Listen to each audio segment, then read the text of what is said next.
Hola a todos, bienvenidos al ciclo de revoluciones epistémicas con la doctora Virginia Gonfiantini y su servidor, el doctor Roberto Rivera.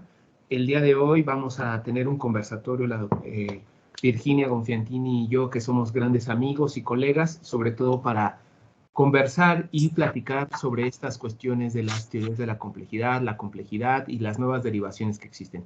Virginia, qué gusto coincidir de nueva cuenta contigo. Bienvenida. Vamos a hacer este ejercicio que nos ha llevado adelante. Bueno, hola a todos, ¿cómo estás? ¿Cómo estás vos, Roberto? ¿Cómo están todos por ahí? Nos van a ver en las redes. Bueno, con Roberto somos amigos hace muchísimos años y se nos ocurrió hacer este ciclo de revoluciones epistémicas. Consideramos que las revoluciones sí o sí tienen que ser teóricas, tienen que estar bien pensadas y nada mejor que pensarlas desde las teorías de la complejidad. Nos conocemos hace más de 10 años, trabajamos juntos y al principio fuimos compañeros de trabajo y ese compañerismo derivó en una amistad que tiene 10.000 kilómetros de distancia, pero que la llevamos adelante después de tantos años. La idea es compartirles de acá a fin de año, estamos en el año 2023, estamos en mayo de 2023 y la idea sería de hacer un ciclo de conversatorios una vez al mes, para terminar en diciembre y tener un caudal interesante de reflexiones epistémicas con respecto a la complejidad y diferentes dimensiones de análisis que, como dice Morán, en el espíritu del valle, todas las vertientes nutren y enriquecen al valle. Entonces, hoy vamos a empezar hablando sobre, bueno, justamente qué es la complejidad. Desde el punto, insistimos, son reflexiones teóricas, metodológicas con respecto a diferentes temas y diferentes dimensiones. Hoy nos compete empezar por el principio, entonces nos vamos a preguntar acerca de qué es la complejidad. Bueno, entonces, Roberto, ¿qué es la complejidad para nosotros? Bueno, la complejidad, recordemos que viene del latín complexus, que significa entrelazado, entretejido, pero más allá de que nos vayamos a la etimología, que es sumamente interesante y fundamental, hay que pensar cómo podemos nosotros entrelazar, entretejer disciplinas que están peleadas por siglos. Pero inmediatamente seguramente a alguien se le ocurrirá, bueno, las matemáticas, la física, la química con las sociales, ¿no? El punto neurálgico aquí es que muchas veces ni siquiera los mismos investigadores de las mismas áreas conviven entre ellos. Ni siquiera se comparten los conocimientos.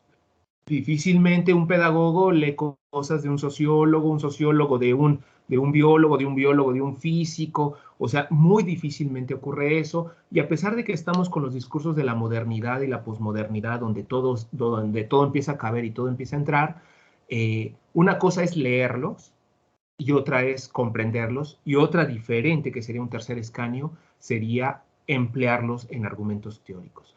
No sé si con esto primero podríamos empezar a complementarle, Virginia. Sí, me parece interesante lo que estás diciendo porque, bueno, me da justamente el pie para ir un poquito más atrás de dónde venimos, en el sentido de que nos tenemos que remontar a las meditaciones metafísicas y al discurso del método de Descartes para pensar y dar inicio a esta disciplinarización del saber que justamente Descartes lo plantea en sus meditaciones metafísicas y en el discurso del método.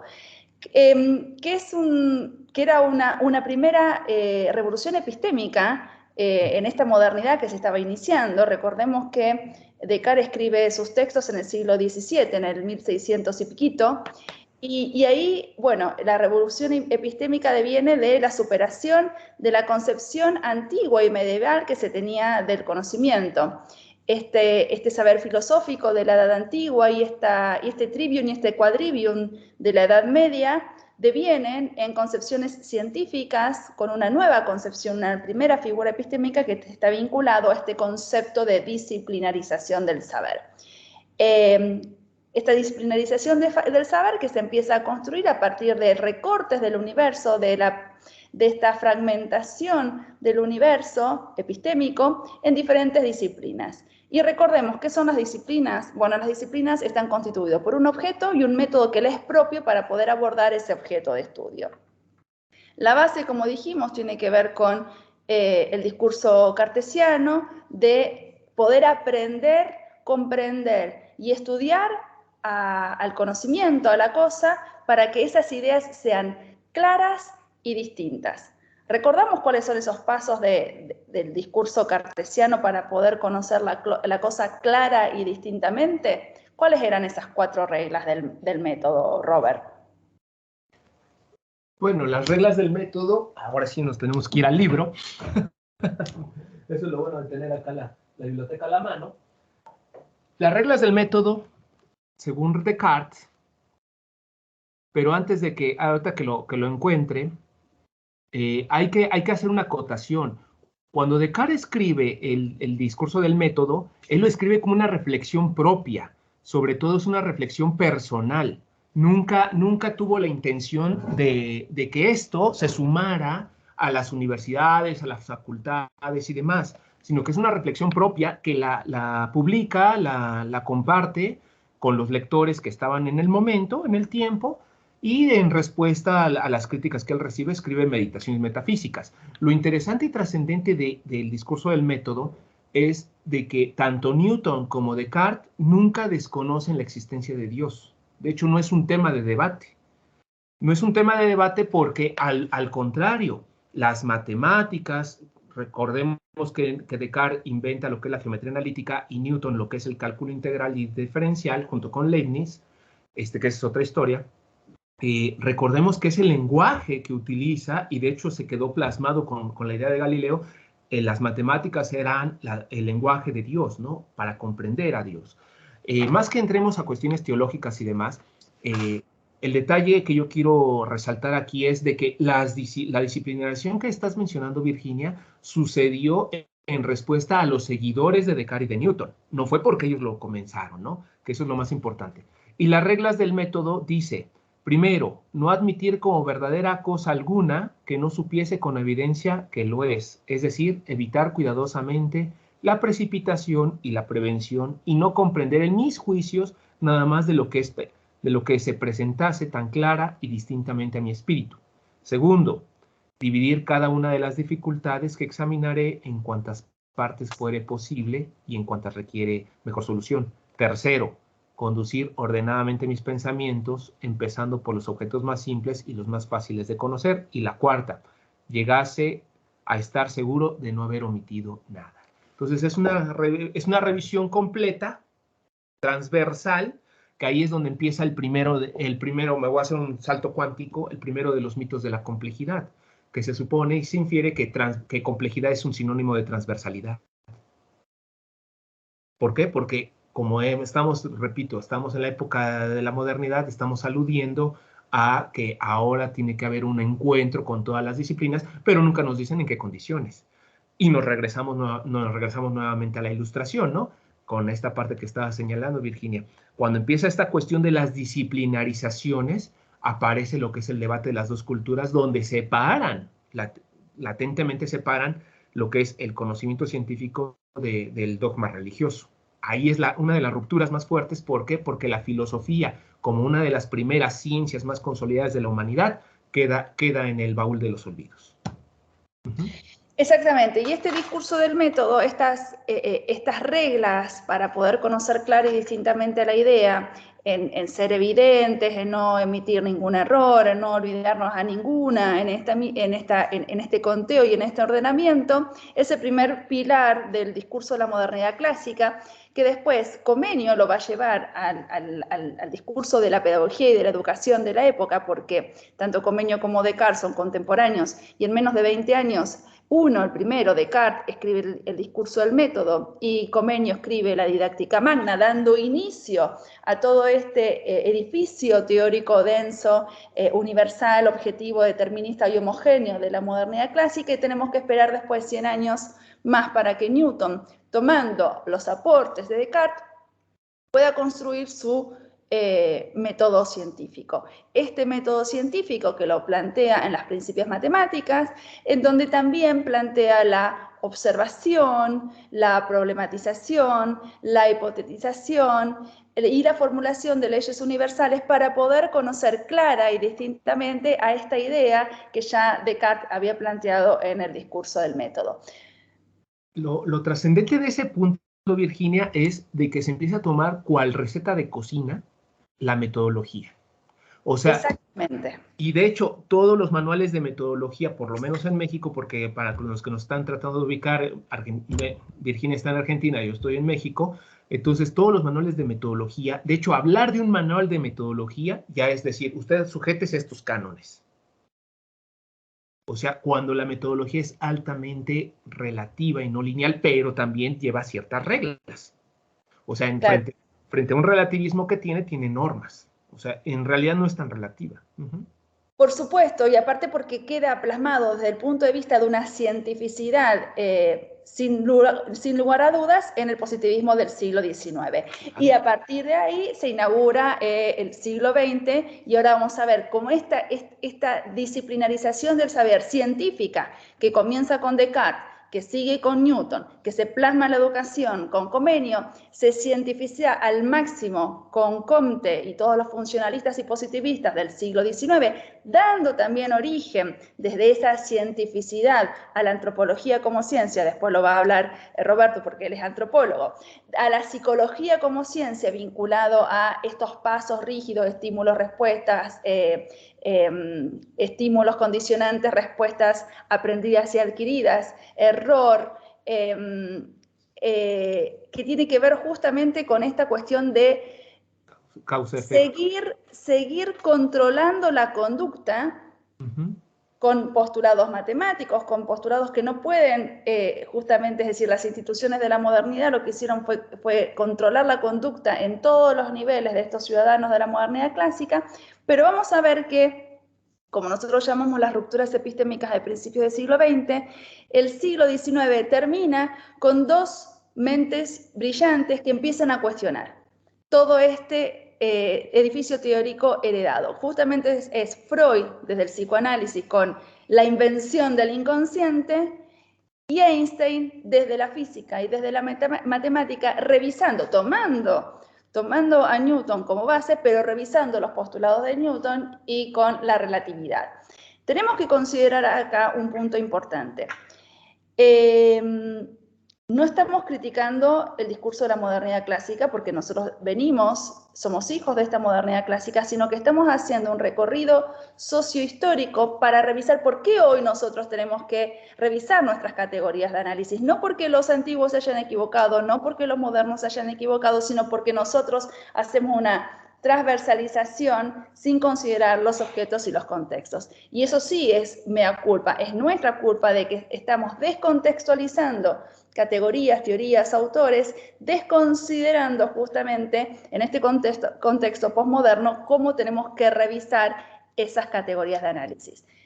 Esto da origen a que Morán empiece un revisionismo con respecto a la modernidad clásica desde bases epistémicas distintas a este discurso de la modernidad clásica, y el contexto del siglo XX habilita justamente a esta crítica porque justamente el siglo XX se inaugura como un contexto turbulento, a pesar de que toda la humanidad estaba deseosa de llegar a este siglo XX, cambio de siglo, cambio de milenio. Sí, acá lo fundamental es de que no podemos también omitir de que los procesos históricos de larga duración afectan a todos los sistemas. En ese sentido, estamos viendo el desarrollo de la ciencia siempre ascendente, ascendente, ascendente, ascendente. Y eso es una mentira. Cuando nosotros revisamos la teoría kuhniana, podemos ver que hay etapas de largos avances, etapas de pausa, pero también etapas de retroceso. No somos desconocedores de una etapa de la Inquisición, de una etapa de oscurantismo, en donde se tuvo que, durante más de 300 años, se tuvo que borrar muchos de los desarrollos científicos que se hicieron. Entonces, cuando empieza la Ilustración, obviamente se trata de recuperar lo más que se puede, puesto que ya había pasado la destrucción de la segunda vez que se destruye la Biblioteca de Alejandría, ya había pasado las persecuciones sobre las propuestas de Galileo, ya habían ejecutado a muchos científicos. Entonces, estamos hablando de que es una estira y una afloja en este proceso de revoluciones, donde a partir del encuentro de discursos paralelos, o sea, momentos donde dos discursos se encuentran, o donde un discurso queda como latente y cuando se reflexiona, como lo estamos haciendo en este momento, con otros investigadores y pones a la luz ciertas cosas, entonces te genera nuevas preguntas, nuevas pesquisas. Lo importante aquí, como bien señalas, Virginia, es no podemos negar, un error de la modernidad es negar los orígenes que ya tenemos. O sea, ¿por qué? Porque si estamos aquí, si sabemos que existe la materia, es en relación a de que alguna vez Demócrito se le ocurrió pensar sobre una frase que se llama el átomo, lo indivisible. Después aparece Born y otros tantos químicos que nos empiezan a generar los modelos. Ahora vamos a hablar de los modelos atómicos y subatómicos. Ajá. Y después, ahí ya tenemos esas grandes revoluciones que tú estás señalando, donde muchas de las ciencias sociales, que al principio se llamaban, por ejemplo, la sociología se llamaba la física social, terminan copiando, o sea, terminan para validar su cientificidad, tratan de generar un clon de las ciencias que les llaman duras, desde la óptica positivista, tratan de hacer un clon donde se trata de ver cómo actúa el ser humano, pero todo está en el vínculo causa-efecto de manera lineal. El detalle de la correlación causa-efecto es que no considera cambio. Y otro elemento es de que todo el cambio siempre es positivo. Ese fue uno de los... Nosotros leemos, por ejemplo, la teoría marxista, que aparte de haber generado movimientos ideológicos, que todos lo conocemos, también se puede ver como una propuesta de teoría evolucionista. ¿Por qué? Porque al final de cuentas todos los países, hagan lo que hagan, tienen que llegar a, parece, Inglaterra como primer mundo. En la actualidad, esos discursos que uno diría, bueno, eso fue hace muchos siglos, qué arcaicos eran. No, pues seguimos en la misma. Todo tercer mundo tiene que hacer esto para que se parezca a primer mundo, ¿no? Entonces, y bajo ese esquema, entonces nosotros estamos todo el tiempo como teniendo la mira hacia subir la escalerita, cuando en realidad estamos frente a una dimensión o múltiples dimensiones que son diferentes niveles de causa-efecto. De hecho, tendría que ser causa-efecto, cambio, consecuencia. Ajá.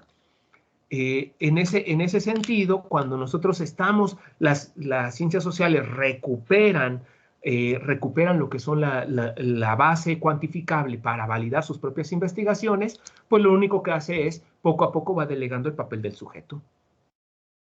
Y aquí nosotros tendríamos que pensar dos cosas. ¿Qué investigación está ajena a los sujetos? Que ese es un discurso que vuelve a aparecer, que René Descartes en su momento lo trató de borrar. Esa sí es culpa de René Descartes y es mea culpa de todas las generaciones que le siguieron, que copiaron el modelo hablando de la supuesta objetividad, donde el sujeto era un ente externo, ajeno al objeto, y lo manipulaba a su gusto e interés. Ajá. Y sobre todo, si eran cuestiones sociales, era mucho más fácil manipulable, entre comillas, porque la visión que tendría Virginia sería completamente diferente de la que yo tendría, a pesar de que tratáramos el mismo objeto. El detalle que nunca se ha cuestionado es, sí, pero es que Virginia tiene gustos, deseos, preferencias, igual que Roberto, y ambos, a pesar de que hayan leído exactamente los mismos libros, pueden ver cosas diferentes y puede ser que a ella le guste más un autor y a mí me guste otro. Y ahí está la diferencia. Y uno diría, pues sí, pero es que en la química no nos pasa eso, pero en la física no nos pasa eso. Bueno, pues yo nada más les recuerdo que Oppenheimer, cuando soltó la bomba atómica, o cuando crearon la bomba atómica, pensó y dijo, ¿por qué no la tuvimos antes, no? Entonces, no podemos hablar de que la física, la química, las ciencias duras, desde la parte positivista, son ajenas a estas cuestiones. Porque incluso Albert Einstein en sus escritos y en sus cartas lo dice y previene la importancia de los científicos y la importancia de la educación, cómo recuperar esta parte del espíritu humano. Porque, y Prigogine también lo copia, que la ciencia nos ayude a volver a dignificar al ser humano, que es un discurso que después recupera Edgar Morin.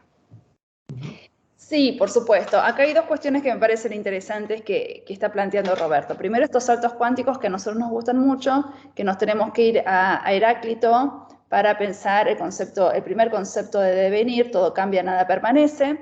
para que después se tome de nuevo en la modernidad clásica, pero desconsiderando los contextos. El contexto de Heráclito no era el contexto de Marx y tampoco es el contexto del siglo XX. Entonces, el concepto de devenir da un puntapié inicial para el origen de la complejidad, al igual que la segunda dimensión de análisis que estaba comentando Roberto, que tiene que ver con la reintroducción del sujeto en el acto cognitivo.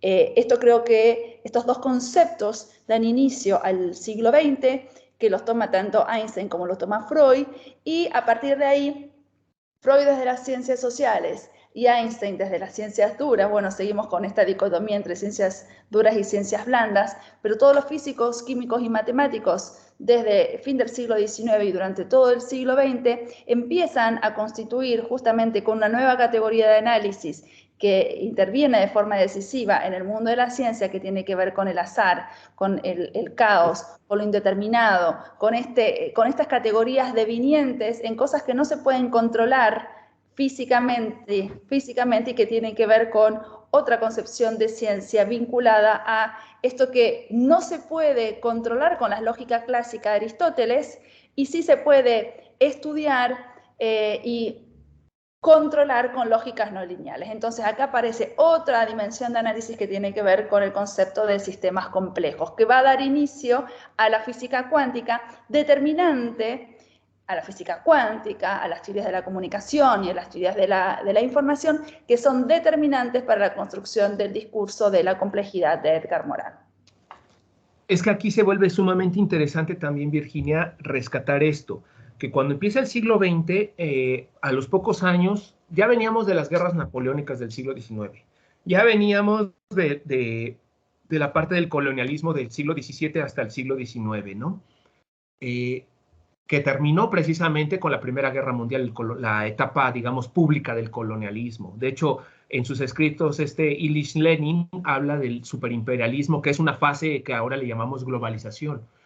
Entonces, venimos de un proceso histórico que pocas veces se le pone atención, pero la historia universal y la historia local y regional nos marca las etapas de los desarrollos científicos, sociales y tecnocientíficos.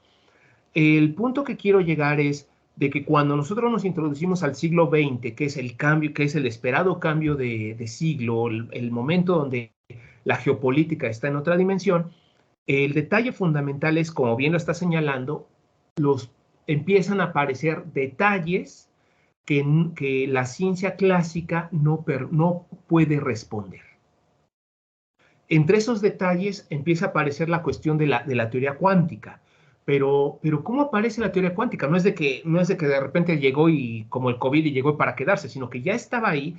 El detalle fue de que empezamos a tener herramientas que nos permitiera acercarnos a ver esas nuevas dimensiones de la realidad que no conocíamos. Y si eso estaba pasando a nivel micro, ¿qué estaba pasando a nivel social? Que siempre fue también un tema muy descuidado. Ajá, porque siempre cuando hay un avance hay que verlo en todas las dimensiones, tanto desde la óptica de la cuántica, desde la óptica de las positivas como desde la óptica de las sociales. El detalle fundamental es de que cuando se empieza a generar con esto, con Bohr, con Niels Bohr, con todos estos grandes estudiosos, Schrödinger y demás, que son los primeros que inician con esos brincos, que son los primeros que empiezan a elucubrar que existe algo, que las partículas atómicas no son tan indivisibles, sino que también hay partículas todavía más pequeñas que los electrones y los protones, que empiezan a encontrarse ciertas cosas y se empieza a proyectar, sobre todo con fines bélicos, estos nuevos conocimientos. Lo único que nos apunta fue de que, aparte de lo que ya conocemos en la historia mundial, nos abre la puerta a que muchas de nuestras bases científicas se nos vienen abajo. Y para prueba, aquí tengo mira, la ventaja de estar en casa ahorita, la biblioteca, a diferencia de Virginia, que ahorita está un poquito fuera, está en otro lugar, pues pero el día que Virginia está en su casa, van a ver cómo, ya la conocen, van a ver cómo va a tener también sus libros a la mano. Ya, tengo un rato. No, pues tengo un rato, dame unos 20 minutos. Dice, aquí la cuestión es que en 1986 la Unión Internacional de Mecánica Pura y Aplicada, el presidente declaró: llegados a un punto debo hacer un alto y hablar en nombre de la gran hermandad de expertos de la mecánica. Hoy somos muy conscientes de que el entusiasmo que sentían nuestros predecesores por el éxito del maravilloso de la mecánica newtoniana les lleva a hacer generalizaciones en el campo de la predicción, que hoy han resultado ser falsas. Queremos pedir disculpas colectivamente por haber inducido al error al público culto al propagar, a propósito del determinismo de los sistemas que cumplen las leyes newtonianas del movimiento, unas ideas que después de 1960 ya no pueden sostenerse. Eso nos da cuenta de que si la base teórica de la física, que era la segunda ciencia desde mi punto de vista, aquí podemos abrir otro debate, desde mi punto de vista era la segunda ciencia más consolidada, porque la primera que tuvo la humanidad fue la filosofía. Si la base de la física se está viniendo abajo, se están cayendo, se está desquebrajando, ¿qué podríamos esperar de las demás ciencias? Incluyendo las sociales. Acá hay una cuestión importante. Nosotros hoy inauguramos este ciclo de conferencias de revoluciones epistémicas y a lo largo de todo este recorrido que vamos a hacer juntos durante varios meses van a ver que no podemos desvincular nuestra discursividad de dos planos importantísimos, dos como ser primogénitos, ¿no? Uno tiene que ver con el desarrollo de la filosofía y otro tiene que ver con el desarrollo de la historia. Recordemos que cada contexto histórico habilita el campo para el cambio de las categorías de análisis o para la resignificación de las categorías de análisis heredadas, y es justamente lo que nosotros estamos tratando de explicar en este momento. Las categorías son siempre las mismas. Lo que pasa es que se tienen que revisar y repensar a la luz de los nuevos contextos. Es como desde como la religión se plantea en cómo poder mirar o cómo poder entender los signos de los tiempos. Bueno, justamente nosotros estamos haciendo eso. ¿Cómo podemos entender hoy en pleno siglo XXI los signos de los tiempos que justamente son cambiantes y caóticos desde principios del siglo XX? No porque antes no se hubiera considerado el caos o antes el caos no existiese en el mundo de la ciencia. Sí, el caos existe desde el Big Bang, desde que un átomo, que un espermatozoide y un óvulo constituyen la vida, o como el insight desde el reordenamiento del campo nos hace darnos cuenta de que aprendimos. El caos es constitutivo de la naturaleza humana. Lo que pasa es que desde Aristóteles hasta hoy, justamente en su lógica clásica, al no poder pensar esta T que venía en esta lógica A, B y C, A es igual a B, B es igual a C, por lo tanto A es igual a C, en el medio de esa discursividad Aristóteles se encuentra con una T, esa T no la puede pensar, le viene a desorganizar toda su lógica, por lo tanto es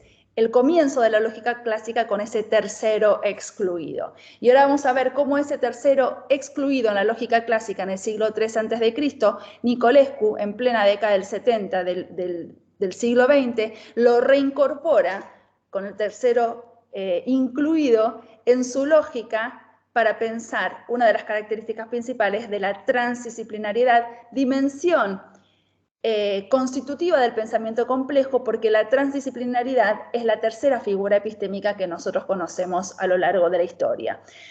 Empezando con la primera figura epistémica, que es lo disciplinar, con Descartes en el siglo XVII, una segunda figura disciplinar con Piaget en el siglo XX y una tercera figura disciplinar hasta hoy con la transdisciplina con Nicolescu en la década del 70 también del siglo XX. Bueno, aquí hay que hacer una acotación, Virginia. La noción de caos ya sí existía desde antes.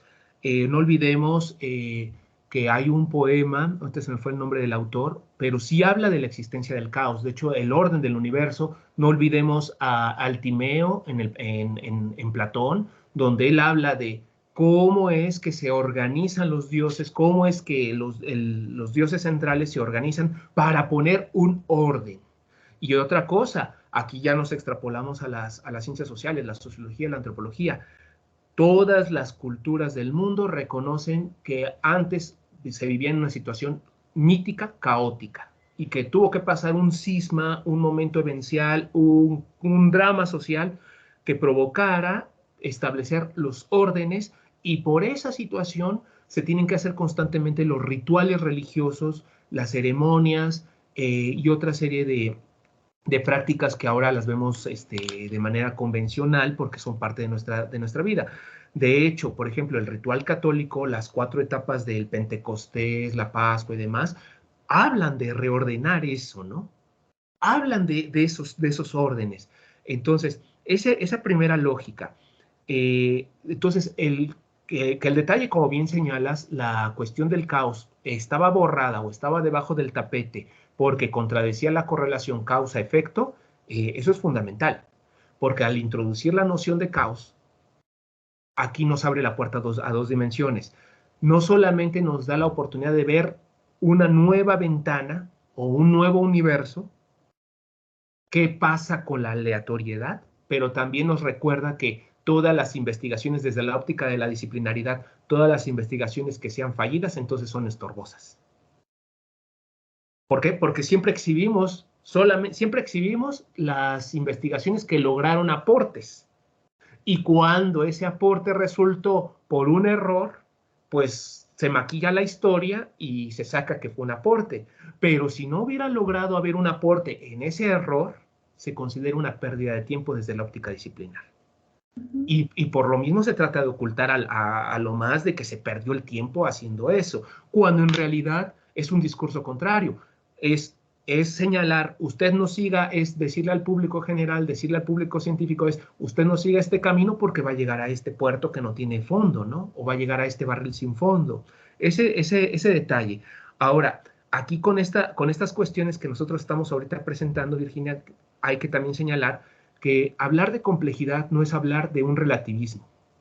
O sea, no, o sea, hay que sentar eso porque si no se puede ir una mala idea de que todo cabe, todo entra, entonces usted diga palabras rimbombantes y va a ver cómo pegan, sino, sé que no estamos en eso, pero hay que prevenir a la audiencia que no ha conocido un poco del tema o que se está metiendo en esto.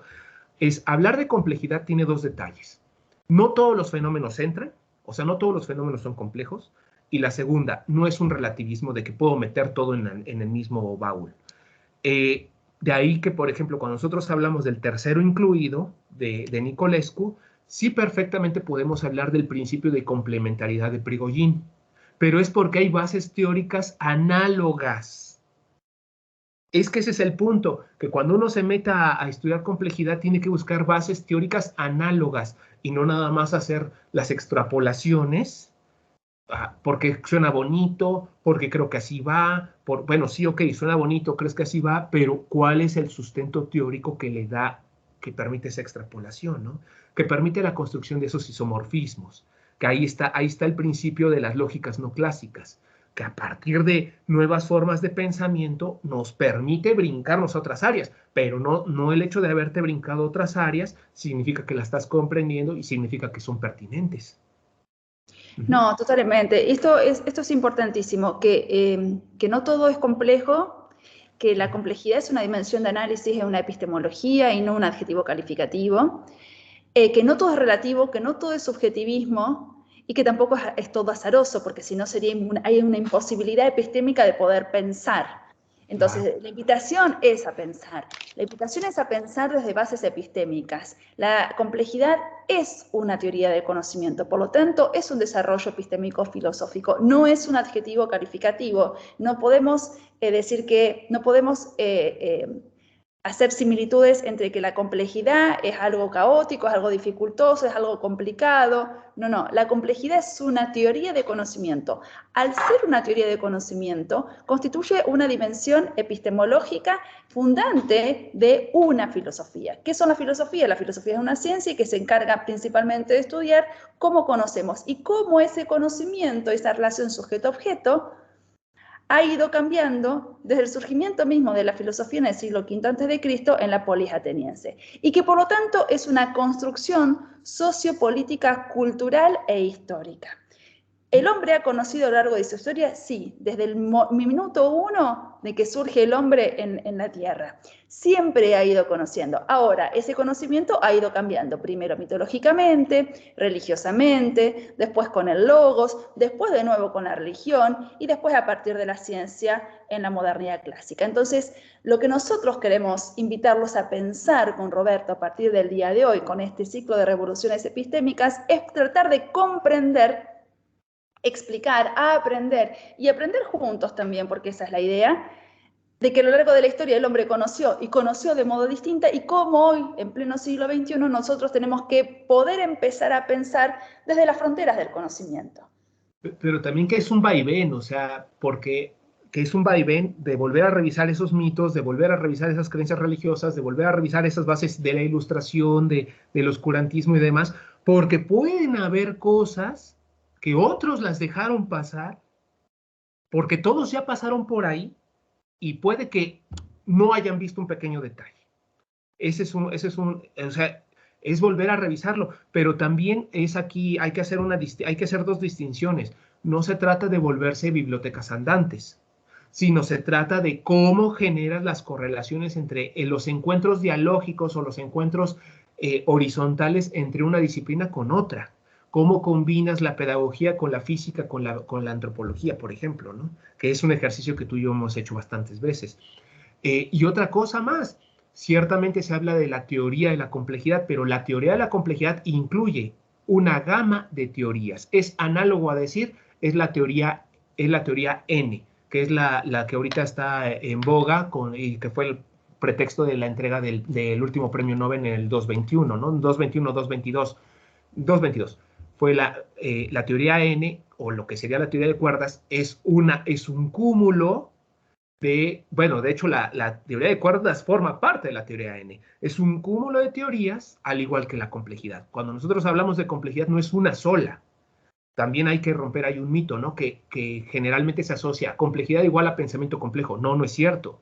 Pensamiento complejo es uno de tantas posturas paradigmáticas o teóricas que integran a la teoría de la complejidad.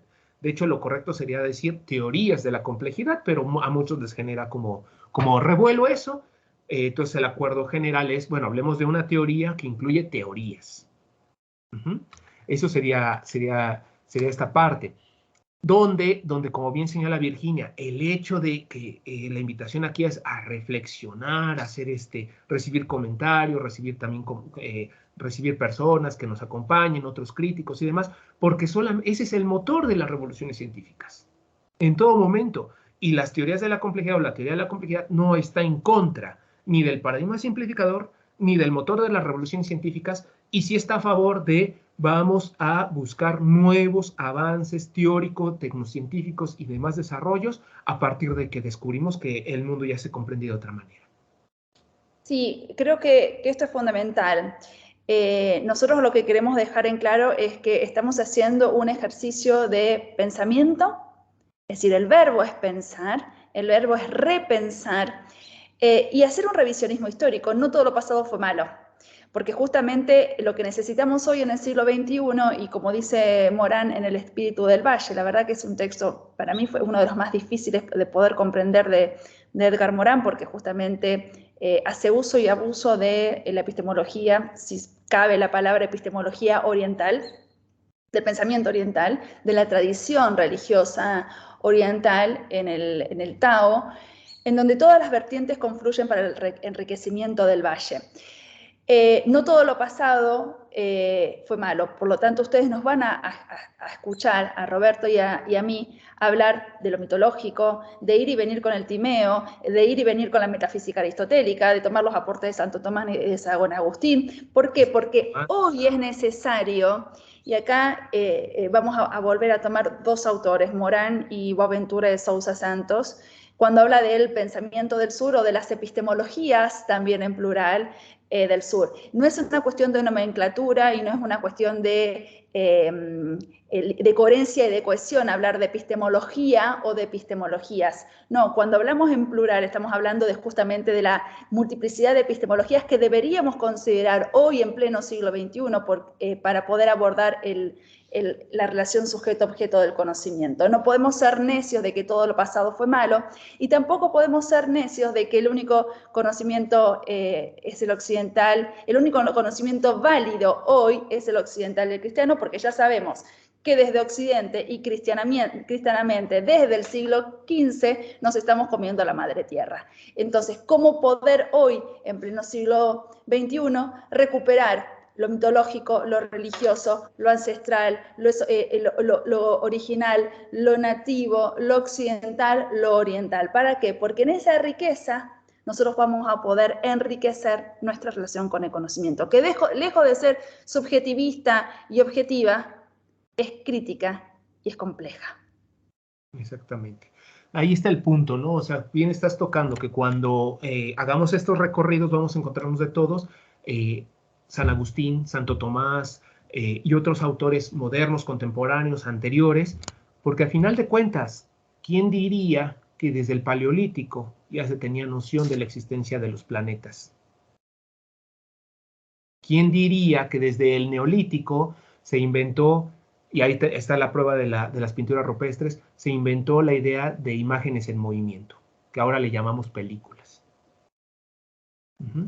Entonces, ¿qué tan modernos somos? Sería la pregunta, ¿no? ¿Qué tan avanzados somos?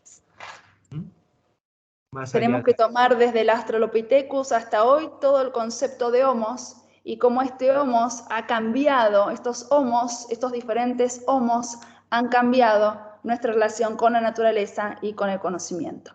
Entonces, la invitación es a pensar, la invitación es que nos encontremos una vez al mes con Roberto o con otros amigos también que nos ayuden a enriquecer este pensamiento que inauguramos justamente hoy, que se llama el ciclo de rupturas epistémicas o de revoluciones epistémicas, como queremos llamarlos, porque la invitación sigue siendo pensar. Pensar desde las fronteras del conocimiento, pensar desde la diversidad para poder enriquecer el pensamiento, la relación del sujeto con el objeto, pensando siempre desde la democracia epistémica, desde la tolerancia cognitiva, porque creemos fervientemente que todo lo que entorpece el conocimiento viene desde la simplificación o desde la omnisciencia que hoy tan